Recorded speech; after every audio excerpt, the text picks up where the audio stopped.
Executive consultants, you're welcome.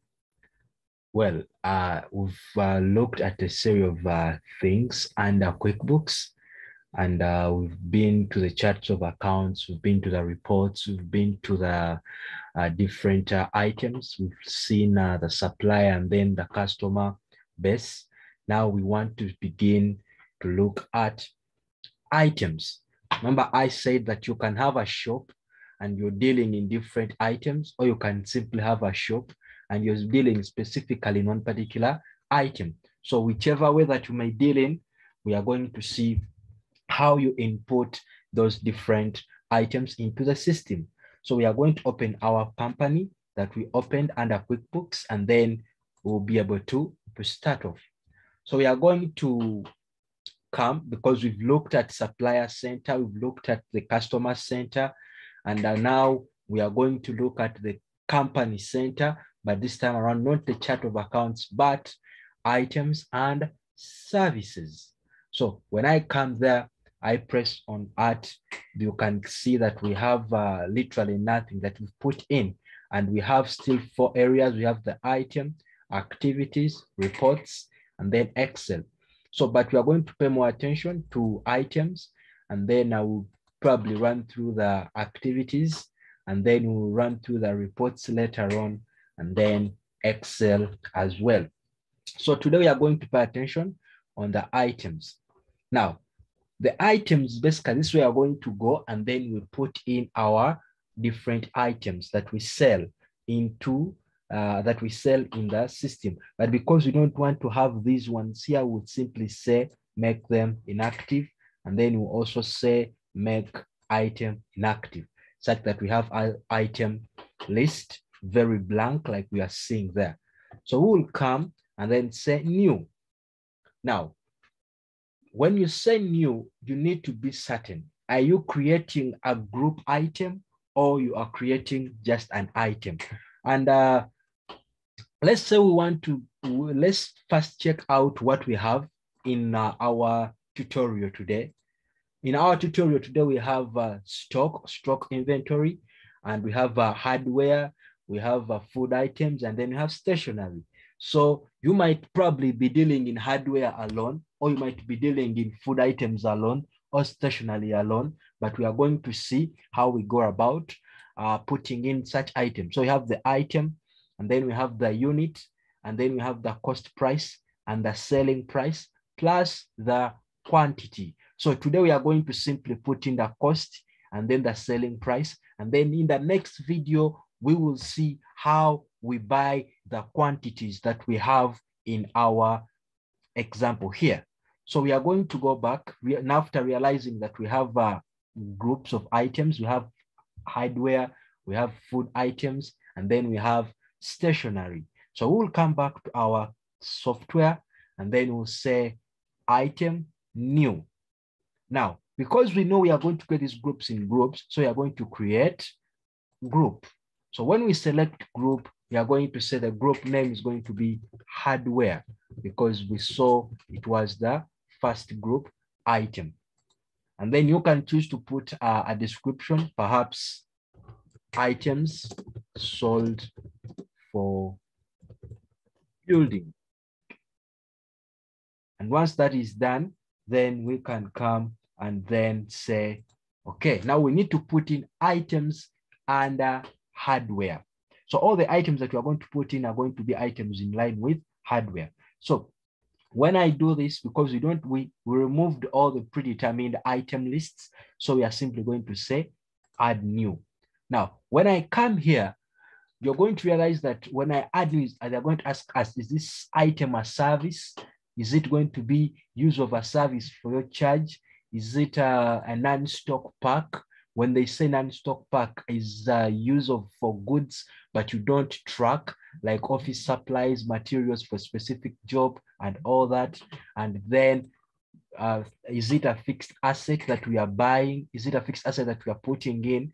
So if it's a fixed asset, then we are simply going to select all these. But because they are items, they are part of stock that we are going to deal.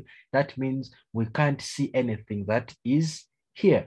So what does that mean? That means we need to go back and then we simply say, okay, here, and we come back. Remember, I told you, when you're setting up your preferences, there is something I put emphasis on. I said, once you come to items and stock and you put company, then stock and purchase orders are going to be active. When you highlight this, then you will be able to input the other items like we are going to see after us checking the stock and purchase orders.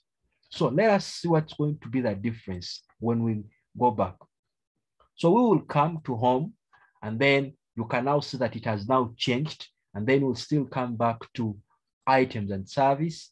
Then we still come to new, and then we have selected the group because we have the group already that we selected. So we'll simply it will not be a new one. We'll simply come and then select the group that we selected already. And then we'll say add a new item under hardware. So when that opens, you're going to see that we have now gotten a new sub item, a new subtype, which is the stock pack. So the stock pack is used for goods you purchase, track as stock, and resell. So for you to access the stock pack, you need to go back to preferences, and then you enable the item and stock, and then you enable the stock and purchase. So the name of the item, so we'll come back to here, and then we say roofing nails. So we'll come back, then we'll say roofing nails. So we'll say roofing nails. And then because you know the sub items, because we know it's part of hardware, and then we need to find out which unit of measure has it been given. It has been given kilograms. So we'll come back and then say enable, and then we'll say single, then we'll say next, and then we'll have to look where kilogram is. And then by look of things, kilogram is underweight. So we'll say next, and then we'll say kilogram, then we say finish. So once we do that, you're going to see that now we have already kilogram here. So you're going to simply come and put the cost, which we already have as 4,000, and then we have a selling price as 8,000. So we'll come back to the system, and then we'll put our cost as 4,000. 4,000 is our cost price, and our selling price is 8,000. Okay. But because we are good taxpayers, we'll have to select that there is a VAT that is going to be charged. And then there is also VAT that will be charged once we are selling. The VAT that we set up when we are doing our preferences. Now, like I told you, these systems are basically meant for accounting. So they are going to predetermine accounts that you're going to be using. So they know that because we are purchasing, it is going to be under the cost of goods sold. So we will have to simply come and then we select which income account do we want. Because we know that it is a sales price, meaning we'll be selling. So we will have to select sales. And then once we select sales, then we can choose to select our preferred distributor or supplier. And in this case, let us say we are going to buy from Chikuwo Online is going to be supplying us. Once that is done, then you can still clearly see that the account has been already selected for you as stock. So in cost and management accounting, we always know of the reorder level, and then you will have to ask yourselves, if I'm going to have a reorder level or the point that I will probably need to reorder, then I will need maybe about when I hit 500, that is when I should reorder. And then right now we've not yet purchased. So we'll simply say as of, let's just go back maybe because we are starting up our year as of maybe 2nd, 2021. And once that is done, we'll simply say, okay. So you can see that we have roofings and then under hardware.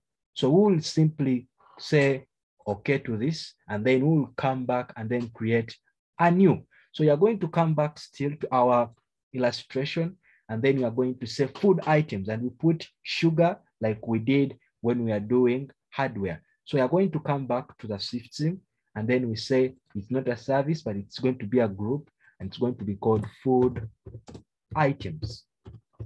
So if it's food items, then you are still going to go through the same process of add new, and then you are going to say stock pack, and then we'll say sugar, because we know sugar is going to be measured in kilogram as well, so we don't need to change.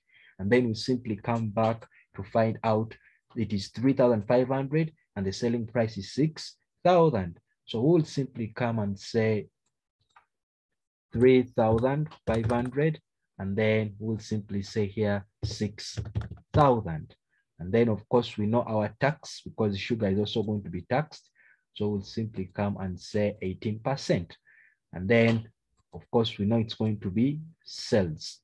And then we'll say maybe when we have maybe 100 kilograms, that's when we should reorder. So currently we have nothing because we've not yet purchased. And then we'll say, okay.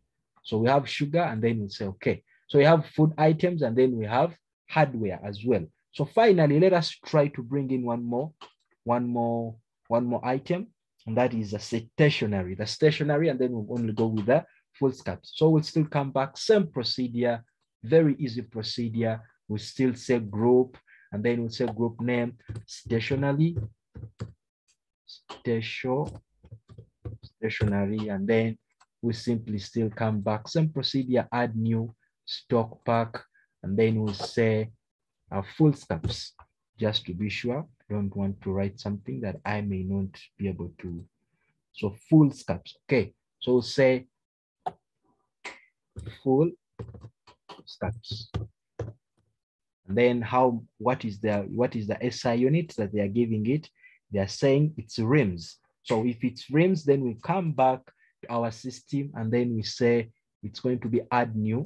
So because we know very well we may not have rims here. So when you look through, then you can say others, or you can first check the count. If there is none, then you can say other, then you say next, then you create. So they call it rims.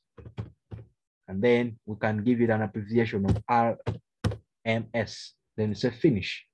Then of course we need now to find out the cost price.